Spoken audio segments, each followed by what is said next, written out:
Okay, so now we're back in the warm and not freezing to death. We can go back to the topic at hand. I'm going to start with an RPG, and a Sonic RPG to start with. I said start with twice, that was okay. Yeah, Sonic and the Lost Brotherhood is a really weird Sonic game because it's not all about speed, it's very story focused, and I really like that. It's got a very weird art style. It's got a 2D background, 3D animation and parts of models just sticking out the ground, and it's very nice. It uses a lot of textures and models to create a homogeneous art style. It just looks good. As well as that, it's got a really solid story with characters being introduced as you go along, with really obscure ones like Cream the rabbit being randomly dropped in there somewhere. That's not, it's even in a side mission. You don't have to get all the characters to actually beat the game, and it's got a really good soundtrack. So it may not be the best Sonic game out there, but they've got the best story in the Sonic game, and it's fun. It's to this day the only Sonic game I've ever actually beaten. So I would say it's worth a playthrough.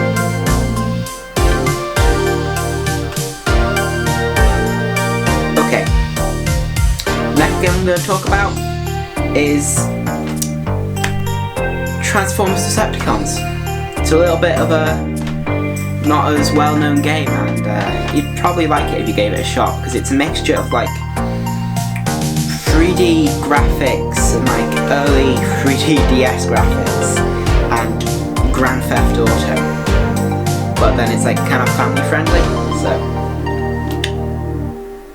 yeah, it's got really well made driving mechanics and a solid story because it's based off Revenge of the Fallen, which is they're after an Allspark shard and stuff, and you play as a completely new Decepticon that you get to name, and you get to pick what vehicle you want. You can have a light vehicle all the way up to a mid-tank or something to drive around in. So it's pretty fun, and how you upgrade your character impacts the story and how you do in the game. And it's actually got some real challenge to it. There's some time-based missions that are hard, and you actually have to be very sneaky to get them. But they are all possible. I've beaten the game, and this was actually the game that got me to make this video.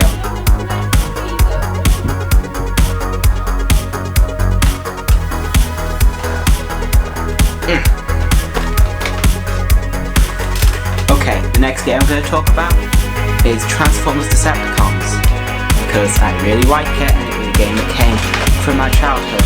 So I think you'd like it because it's a mixture of 3D platforming and GTA and very early DS 3D graphics, but it's fun, and the driving mechanics and the story are pretty decent for a movie tie-in game, because you can drive around. You have a really unique Decepticon. It's a brand new Decepticon for its protoform as it starts out, which I don't know what that is. Some Transformer fan tell me in the comments or something. And you pick the vehicle that you want. You can go all the way from a sports car to a mid-tank for your driving vehicle, and then you can swap out your weapons and upgrade your character to have better marksmanship or better melee strength, and that impacts the story and how you do. And there's missions and challenges, and for the missions you play as your Decepticon, and then for the challenges you play as a different one, and it all comes together to create a pretty competently made game that I actually enjoy. And it's actually the main reason I started filming this video, because I liked it and it's good. Okay, so we have a few more games that are, I think these ones are a little more well known, but still underrated, and you don't hear anyone talk about them. And those, we'll start with the first one, is Kirby Squeak Squad. or I don't actually know what it's called over in other countries, but where they renamed it here. And it was a follow-up from the open world amazing Mirror, that is a pretty solid multiplayer game. But this one goes very close to the original Kirby formula, with it reminding me a lot of Dreamland 2. Don't know why, but it does. And it's actually not made by HAL Laboratories, it's made by Alpha Dream, who went on to make the Mario and Luigi series, and I believe they made that before this. But whatever. And it introduces a lot of new characters to the series that actually went on to appear in later games, like DeRoach, who's the leader of the bad guys of the game, who's like stealing treasure, and it's actually pretty fun. With a pretty solid story. I mean, Kirby just like shows up at Dedede's castle immediately because his cheesecake got stolen. Like, went to beat up King Dedede. Instantly, like, trying cheesecake be stolen? Let's go beat up King Dedede. You probably have it. But yeah, I like it, and it's got a lot of cool extras, and you can like repaint Kirby, and it's great.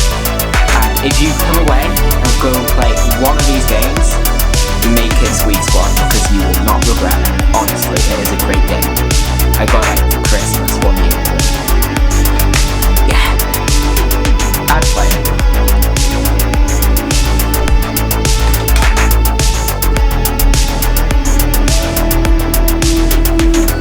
Okay, I got one more oddball game for you that you probably haven't heard of, and that's Monsters vs. Aliens DX. 2D platformer with a bunch of 3D stuff chucked in, and actually it was the first game I ever completed, which is weird to say, but it was, and it was a DreamWorks movie tie-in game that is genuinely fun. There's a lot of 3D spectacles with like feats of strength, with like lifting up a door, and there's like rollerblading in there, and you have to like jump over cracks, and there's character-specific moves, like you can like transform into like objects in the background to like hide from enemies.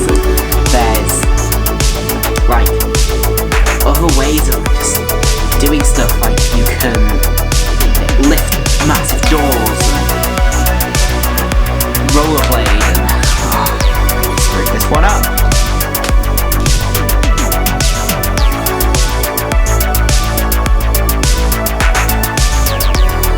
Right, Animal Crossing Wild World. Probably the only reason I'm actually making this channel, to be honest, because if it wasn't for that game I wouldn't be such a big contender. Yeah, I really like this one, because it was my first Animal Crossing game, but I found it an awful fun, and art 4 card that someone gave to me, which was genuinely quite interesting to me, because I didn't know they existed at the time, and I didn't know Animal Crossing existed because it wasn't as big as it is now. So this game was like mesmerizing for me because I'd never heard of anything like it, and I played it with my brother, and honestly it was like the most fun I've ever had with him, because we were just working together and having fun and relaxing. Like, I had no clue how to pay like for anything or earn any money because I was a stupid kid, but hey, I did it and it was great. I really enjoyed that game, not gonna lie. And it did have some limits, like the online play was a bit wonky because there was so many random restrictions, and they got rid of the holidays, which was like, nowadays that sounds atrocious, but I didn't know before, so it didn't impact me that much. And I named my account ET, not like EATE. There's like ET, the letters. And then I renamed my Animal Crossing New Leaf Town ET to pay homage to it, and I'm like, why did I do that? Like, 2 games in a row, 2 Animal Crossing games in a row, I named my town ET for no apparent reason. But the game itself, it's great, honestly, with a few hiccups like the online, and the controls are weird because you have to like drag your character around on the touchscreen with the stylus, so you'll use your stylus and just like lock in the whole screen with like your finger and controlling the character.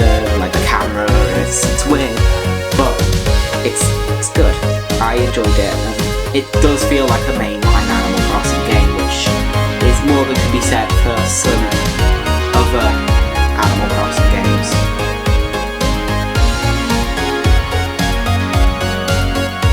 But yeah, give this one a shot.